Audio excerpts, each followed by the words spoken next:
বৃষ্টির কথা শুনলে এমনি মনের ভিতরে ভয় লাগে, কেন জানেন?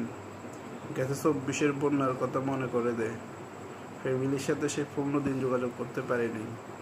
আজকেও আবার 2 দিন ফ্যামিলির সাথে যোগাযোগ করতে পারতেছি না। ফেনীতে প্রচুর বৃষ্টি হইতেছে। বৃষ্টি হওয়ার কারণে আপনার ফেনী মনে হয় নেটওয়ার্ক বিচ্ছিন্ন হয়ে গেছে। ফেনীতে মানে কোনো কারেন্ট নেই। কারেন্ট না থাকার কারণে কোনো নেটওয়ার্ক নেই, আর মোবাইলগুলো মনে হয় বন্ধ হয়ে গেছে।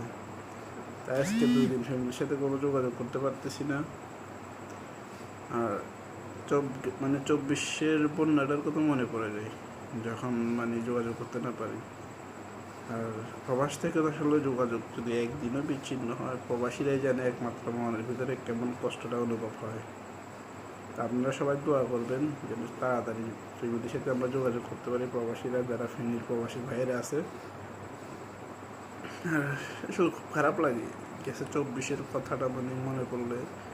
এই যে আজকে একদিন আবার যোগাযোগ করতে পারিনি, 2 দিন, এগুলা খুব ওই কথাটা মনে পড়ে যায় 24 সালের কথাটা।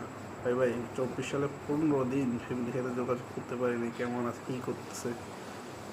তখন এতটা খারাপ লাগছিল, মনটা শুধু ছটফট করছিল। কখন মন চাইছিল যদি টিকিট পাইতাম এখান থেকে আমি চলে যেতাম বাসায়, দেশে এখান থেকে চলে যেতাম।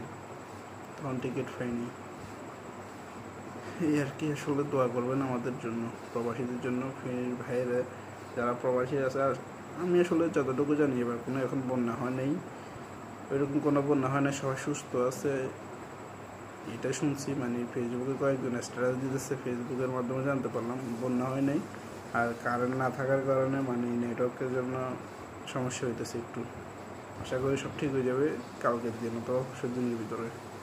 দোয়া করবেন সবাই আমাদের জন্য, প্রবাসীদের জন্য দোয়া করবেন।